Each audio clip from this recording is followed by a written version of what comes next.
Why I like Charleston White is because he doesn't have a governor, you know? Like, he found the lane with no governor. He just gonna say it. And then I ain't even think about it, or I did think about it, but I don't care, or I just want to spark conversation. Whatever it is, he's a firecracker. I love it. I love what he does.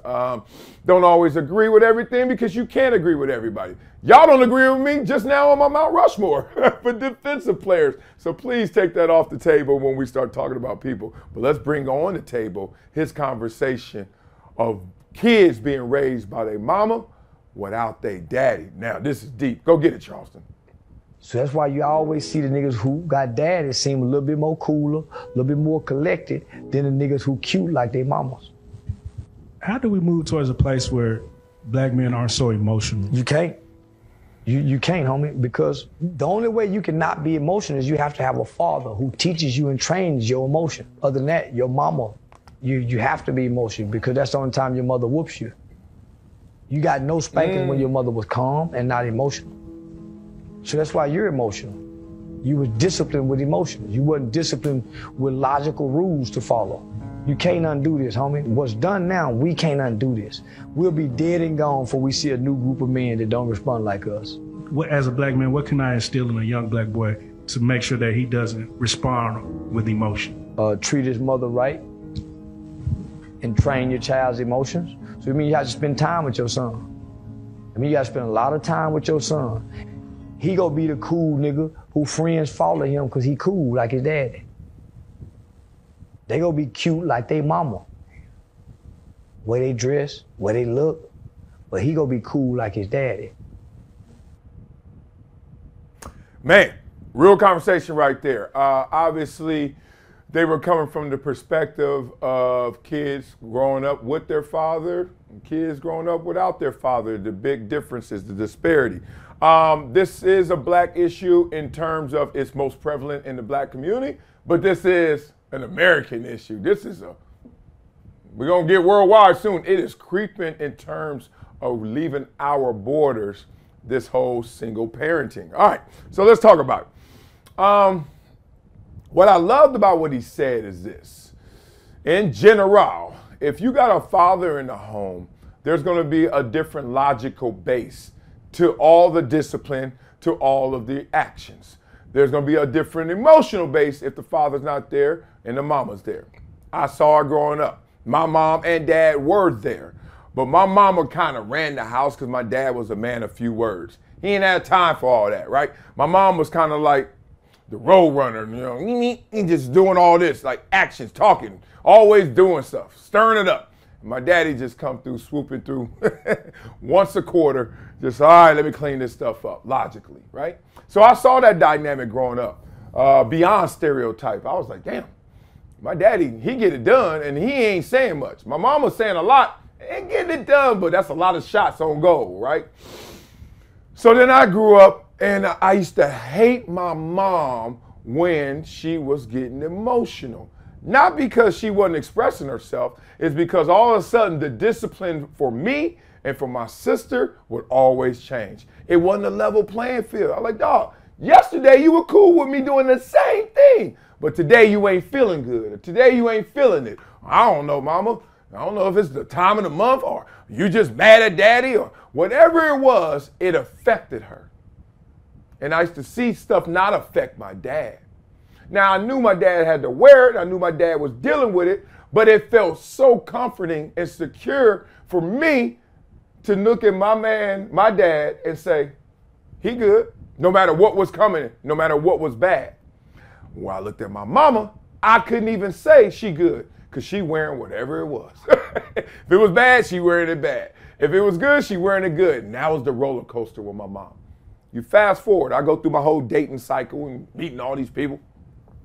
And I'm immediately like, yo, I am never, ever going to be in a situation with somebody who wears their entire life. Like, I'm a big believer of life is trying to hit you. Like, you ever go to the car wash, you know, the drive-in car washes where the kids love them. You know, the windows up and the car going real slow and everything hit you. I swear people need to be built like that. Like, all right, look, you ready? We about to go through this thing called life. ladies and gentlemen, look at that thing called life. And then you're going, and everything, stuff trying to hit you, stuff trying to wash you off, trying to change you up, whatever. I'm coming out fine. I'm coming out clean. I'm coming out renewed. I think it should be like that. But no, I was dating, people had the window down. I'm like, girl, and just messing up stuff. Like, what are you doing? Wearing it all, like, So you got to stay protected. Like, you literally got to have an outside layer that protects you from life's bullshit. Like, life is going to throw you hell and see if you can make heaven out of it. That's life. So I know that, I lived that, I learned that, and I ain't going to deal with somebody who don't get that. Here's the problem. I still need a mate. I still need a woman. I ain't going to make no MJ and Araya and Olivia and no Monk without her. So I got to go there. How much of that window's cracked, right? Anyway, go through that process, finally find my wife, she finds me, we get married, blah, blah. We're going on 10 years in June. And even her, who I love to death, but boy, she don't wear it. She don't wear it like everybody else I used to date, but she does got my mama in her. Because boy, that vicious cycle, she got my mama in her in terms of if stuff is real bad, she gonna wear it. And I'm like, dang, baby, dust yourself off, roll the windows up. It ain't that serious. I always get into it with her. And she thinks I'm over tough. She says, nothing gets to you. You're like a psychopath or something. Like, you don't even care. I said, I do care. I tell all y'all right now, I'm only tough because I have to be. I don't want to be tough. Trust me. I want stuff to hurt and I go, ow. But I'm like, that ow, that scream ain't helping nobody, especially me. You playing football, you get hurt and you know you can still play, but you know that hurt. What do? I call it a pain ceremony. And I always thought like this. If I could still go, get your ass up right now and go. Versus, it hurts. Let me recover. Let everybody know I'm hurt. Okay, time to go. Let's do it. Y'all know the difference? Y'all seen the difference? I've been there. That ain't just a football play. That's life. You get bad news. What you gonna do? Let the whole world... When I got bad news, I would not call all my homies to mess up their day. Hey, dog, guess what happened to me? Man, shit, damn, let's go get them. Nah, fool. Something bad happened to me. Roll the windows up, keep moving, get clean, get up out of here, and then we move on. Because that bad thing gonna disappear. Another bad one coming, but guess what? Rinse and repeat, same action. That's how I look at life. So that's our balancing act. How does this affect our kids? They looking, they watching, they are learning. You educate your kids every single day, whether you like it or not, whether you want to or not. They are watching. And if you don't raise your kids, the streets happily will. And the streets are sitting there like this. Please don't come home tonight. Please abandon that little kid. Please, please break up with his daddy. Please. So, Charleston White brought up a great point. These boys right now, I got itty bitties. So I'm around a lot of 10 and under. And they're a little more feisty. They're a little more spicy than I like. But it also comes with a good thing.